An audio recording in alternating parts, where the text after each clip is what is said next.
This is the Think Podcast for entrepreneurs, business owners, and real estate professionals.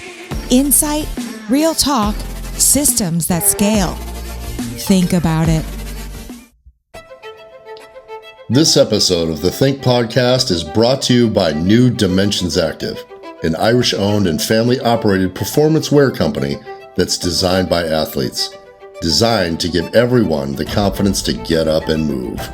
You can find them at newdimensionsactive.ie. So thank you for joining us for another exciting edition of the Think Podcast. I'm really excited because a dear friend of mine and somebody that I work with in business that I've known for a long time, positivity light to me, is on the show today. Miss Jena Golden is here, who I go to on many things because she's great at advice on life and business. And celebrating Women's History Month, I really want to bring to you guys the light of somebody that I truly respect, who I have so much fun with, and I talk to about 10 times a day, but you guys don't know her like I know her, and I want you guys to get to know her too. And Miss Jena Golden is here from Abundant Path, and I'm so excited. I want to get down to showing everybody how awesome you are and what a great impact that you make in women's lives. You've mentored people, you've been a coach, you've been an absolute rock-solid photographer for many years, as a lifelong entrepreneur too. I'll shut up and let you introduce yourself, but I want everybody to know how incredible you are and what a fan of you I am. So Miss Jena, take it away and tell us a little bit about yourself and your history of what you're doing now. Oh my goodness. Well, that was awesome. Can I just have that on repeat? Go ahead. It's all right. We'll throw it out there. You can put it. You can use it on your phone. Yeah. I have so enjoyed getting to know you and working with you guys and being mentored by you over the last few years. Thank you. Gosh, Scott, you are a wealth of knowledge, and I wouldn't be where I am, especially in the private money space, without you. So thank you. Well, thank you as well. So thank you. I've been an entrepreneur since I can remember. I've always,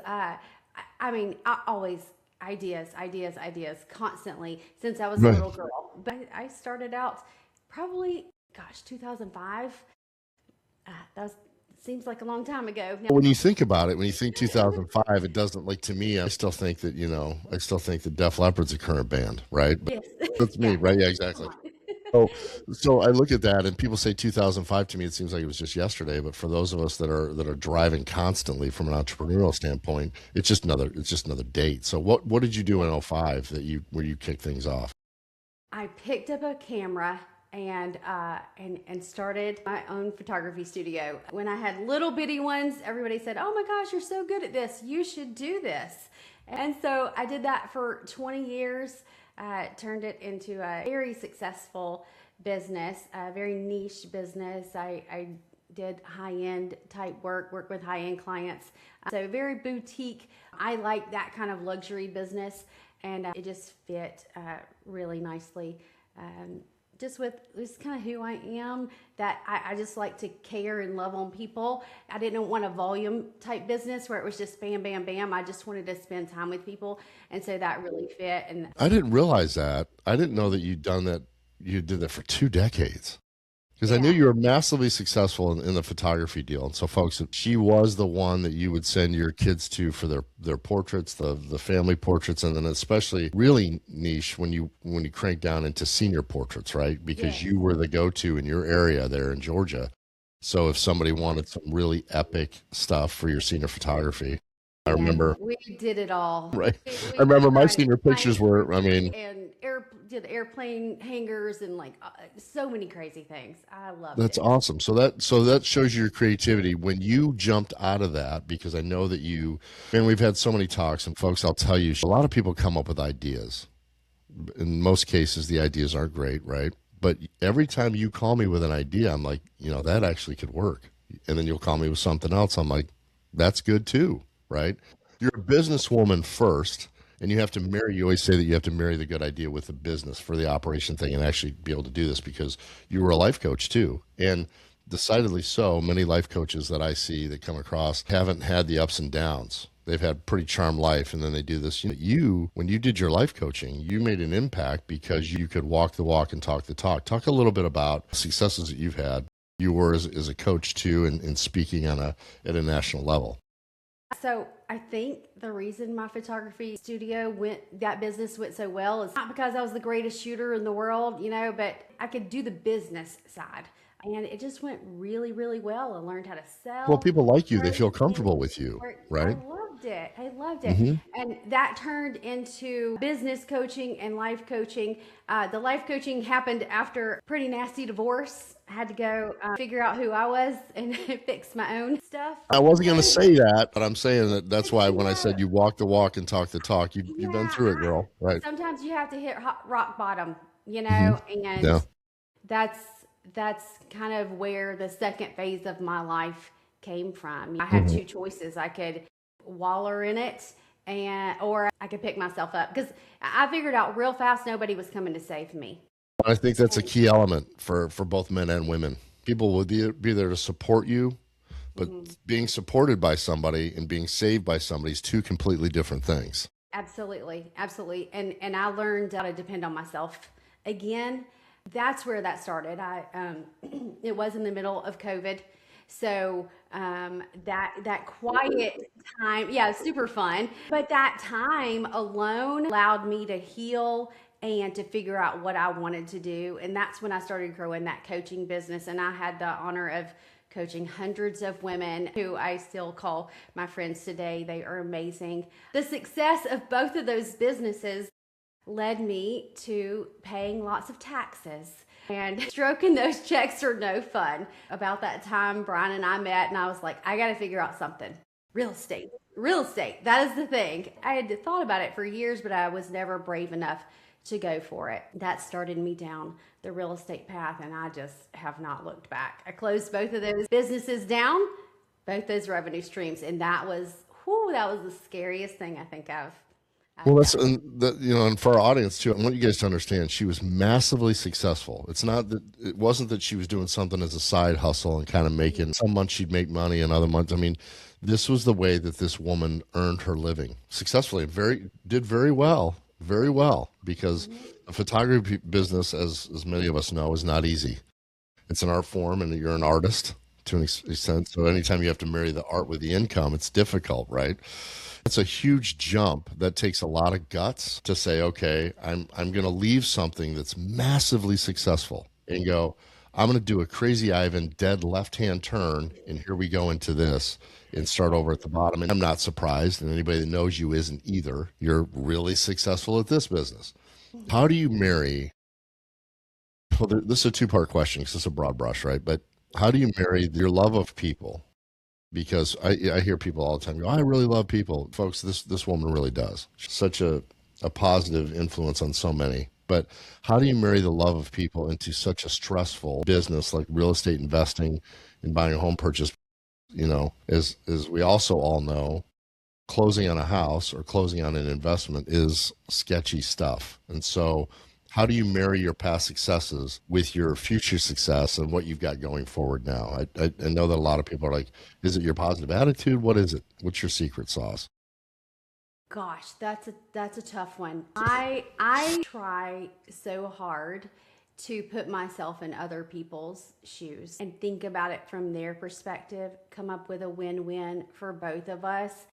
I've been stressed. I've been down and out.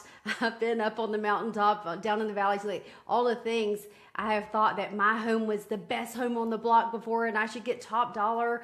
I get it. And so I just try to put myself there. And I also, through all that time that I spent working on myself, I learned how to love myself again. And I truly think if you can't get there, if you can't love yourself, you're going to have a harder time loving other people.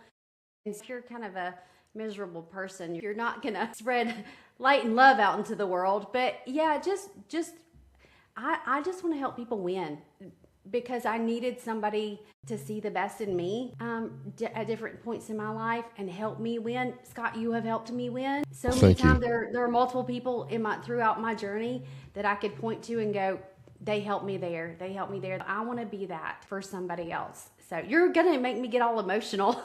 You do help people. I will say that. And honestly, you're one of the people that I think when people look to, right? Because everybody's got to have a lighthouse. You're one of those lighthouse type of people, and I talk about this often when I talk around places, whatever.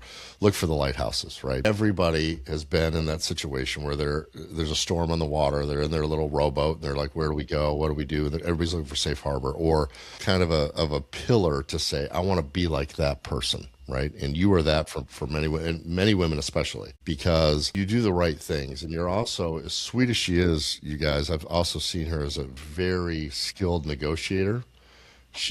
I think you always lead with honesty. And I want to talk about that because one of the things I most respect about you, you have this talent.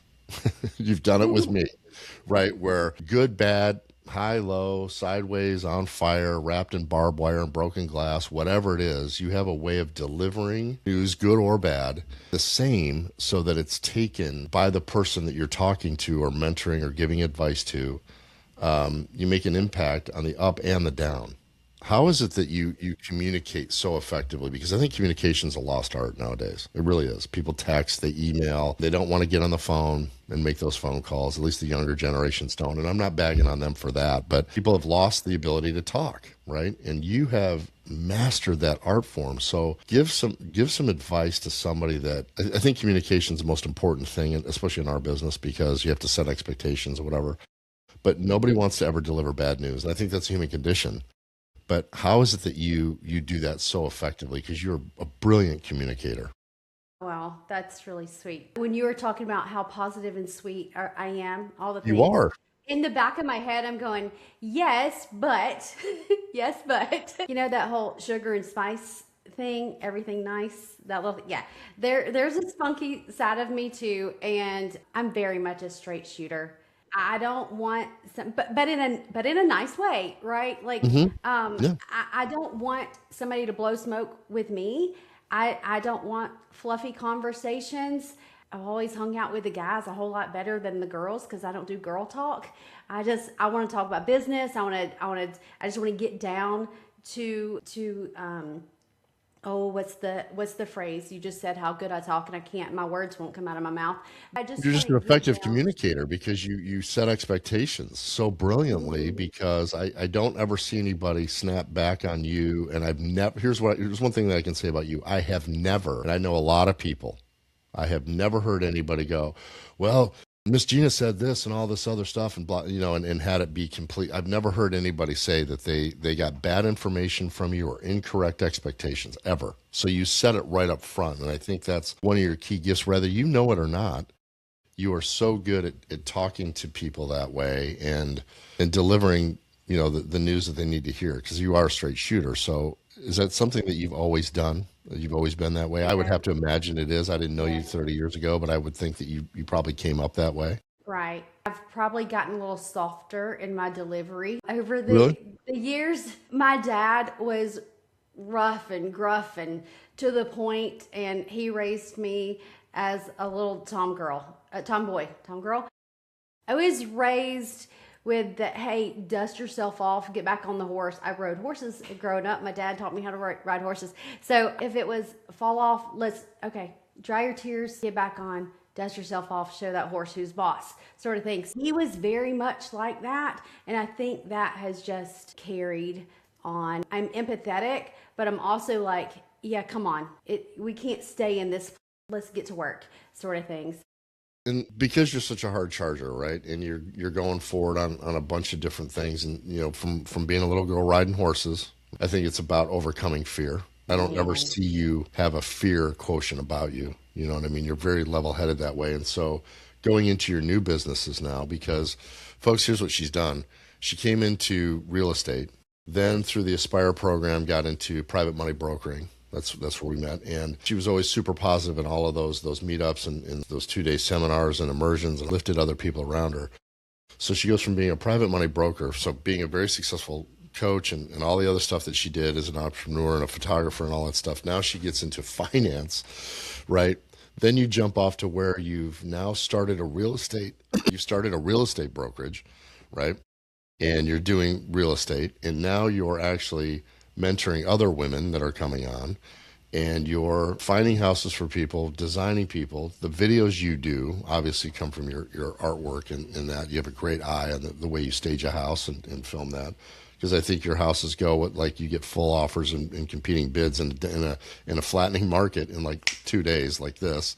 When you're taking on this challenge, where does it go next, and what is your approach to what you're doing with all of the different? Because it wasn't, most people just get into one angle of a business, right? You're taking it all on, because I know that you're looking at car washes too and all kinds of other stuff, right? Commercial. Most people would stop at, well, we're going to flip houses, but you're like, no, I think we can do this on lake properties and vacation properties. What's your new approach? Because I think that everybody should look at you and go, she's more than just one instrument in the orchestra. I think some of this, you said I don't show fear. You don't. Because I'm not scared. I have been in that place where I've been scared and I lost everything and had to rebuild. The multiple income streams is just something that I'm very passionate about, especially as a woman, being in a prior life where I was dependent on someone else. I don't want to use, there's not a better word for it, but not allowed in the finances to, hell no, I got this now.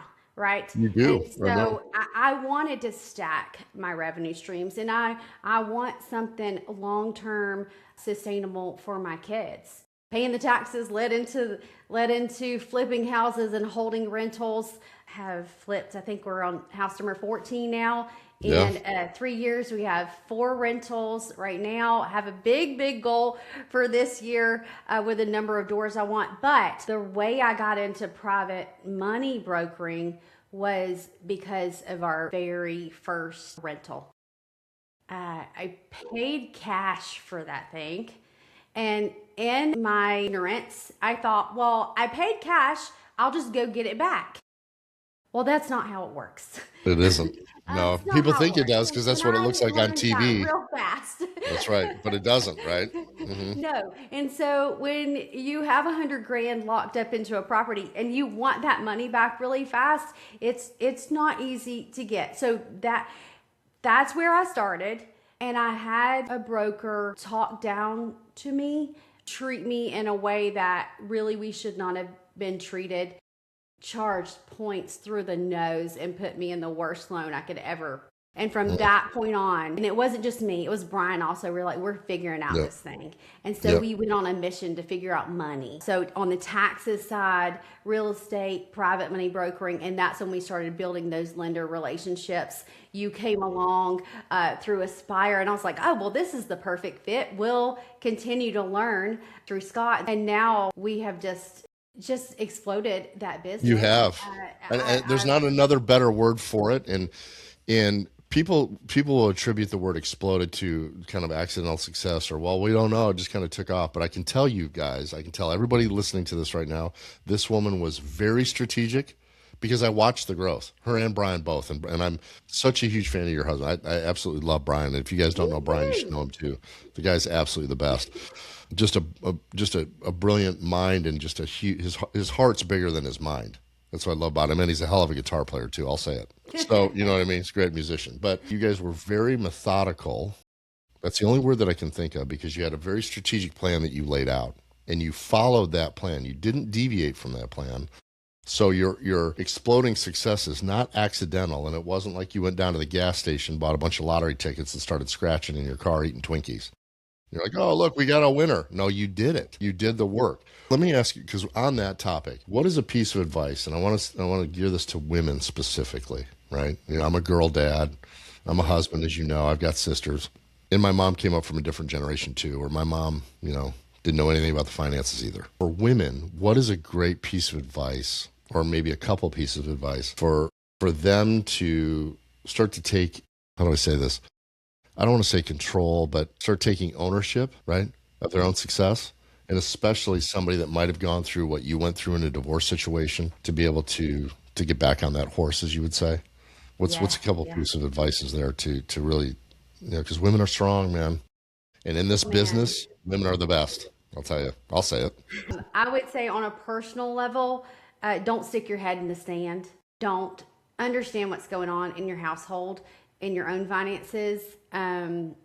That's vital. I did not do that, and I learned some really hard lessons. Just get on the same page with your spouse and have those monthly check-ins, those quarterly whatever it is that you guys decide is right for your family, so that you're going in the same direction. Brian and I do that now, and it is a completely different relationship. And I think our success has a lot to do with that, is that we're moving in the same direction. There's not one person winning over here and one person hanging on for dear life over here. Just women in particular, I would say you don't have to have it all figured out, especially as it comes to real estate. And you said methodical plan. Yes, but no. I mean, you knew exactly what you were doing. I did. And we just kept taking step after step. Like if it aligned, we just kept doing it. Right. That's but right. I couldn't sit here today and go, oh, well, you know what my 5-year plan was? It was to do this, this, and this. Like, you don't ever know that stuff until you look backwards and go, holy crap, look what we built. Right? It was always your quote. Well, I'm sure it's not, but you were the first one that I heard this from, is how to eat an elephant one bite at a time. Right? Me? You said that to me. Oh, I'm sure I got that from somebody else. Well, no, I know, but it's the first time that I had heard it, and I'm like, well, gotcha. and, you know what I mean? It's one of those lifelong quotes that, everybody hears, it doesn't get better till it gets better, whatever they say, and all these book of quotes. But I'd never heard that before. And people are like, oh, yeah, but it impacted me too, because I followed with everything that we're doing with Think and, all the stuff that we're doing. You eat it one bite at a time. And I've seen you stayed consistent. I'm talking about your consistency, because I know there were times when it was raining hammers, but you just kept going forward. You kept going forward. I think that's where the ones who succeed are going to be the ones who can dig deep, and even in the mess, just keep trudging through the mud, right? I think just showing up and doing the thing, you don't know how much you're doing, but those little bitty steps, they add up and become something really big. Consistency is huge in any area of life or in business. And, gosh, you are tooting my own horn over here, but, I'm not perfect at any means. When the business is really on track, maybe my health is not so on track. Maybe I need to get back on the treadmill a little, do a little bit more working out, being consistent there. It's tough. I tend to put my blinders on and just go. You do. And just build. Consistency is huge in how you show up. But I will say there are times where you have to just get still and get quiet and turn off all the noise and build behind the scenes. Not everybody has to know what you're doing all the time. Nope, they sure don't. But those consistent moves in the background, they may not always be visible, but taking those steps can lead to really big things. So tell us what's coming up for Abundant Path, how they can get a hold of you, really kind of what you're focusing on right now. In the area of Georgia where they are, there's absolutely nobody better. You guys, I've known this woman and Brian for years, and I'm such a huge fan. I would go to them personally if I was going to get into that, investing in that area. I just can't endorse you enough as a person, as a friend, as a professional. I just think you're the cat's pajamas. And so tell it. That's right. I did say that. I'm sure that's old too. I'm sure I'm dating myself on that. But tell them what's coming up next for you and how they can get a hold of you. Abundant Path Capital. We absolutely love helping investors. And I think that comes because we're investors ourselves. We can see those deals, the ups and downs and the red flags. There's no tomorrow because we've probably had all of them ourselves at one point, although we are still learning as we go. I don't ever want to stop learning. What is coming up is, we're focused really on the smaller investor right now, people more like us. Not that we don't love the big deals, but we like those fix and flips, those DSCR, anybody getting into rental, you need to refinance your rental. We love those short-term rentals, long-term rentals, some small multifamily. That's one of my goals this year, is to get into some more small multifamily. But yeah, we love those. We're also building out a team. So I'm super excited about the women that we are bringing on and training up to amazing loan originators who are just chomping at the bit to get out there and bring in deals. I'm super excited to mentor them. Brian and I also mentor husband and wives as far as doing that first flip. Sometimes we'll bring them on under us, and we'll do the deal together. We help them through the financing. We help them get through the flip, and that has been a really fun process too. So if you're local to Atlanta, we love to do that too. So you can get in touch with us at, oh my gosh, how many Instagrams do I have, Scott? I don't know. I'm telling you guys, because on top of that, she's a social media monster too. She knows how to put it out there and deliver a message, but just give them like two of your 30 accounts. You know what I mean? Abundant Path Capital, and then my personal one, Jena Golden. And that's on Instagram, right? Instagram. You guys can find them. Just log into any kind of search engine and punch in Abundant Path Capital. It'll come right up. So she'll take your call anytime. She loves what she's doing. I can tell you because I talk to her daily, and she's really good at it. And so she's doing all the right stuff. And you should be as successful as you are, because I love to see good things happen to great people. So Thank you. That is time for us today. Thank you, Miss Jena. Please tell Brian I said hello, and we'll be in touch. And for those of you that have any questions about that, you can also reach out to us here, and I can put you in contact if you guys would like an introduction to her, or you have a deal that you want to run by her in the greater Atlanta area. Just can't say enough good things, and I'm just the biggest fan. So thank you so much for carving out time today. Thank you, Scott. I appreciate it. So we'll see you guys next time.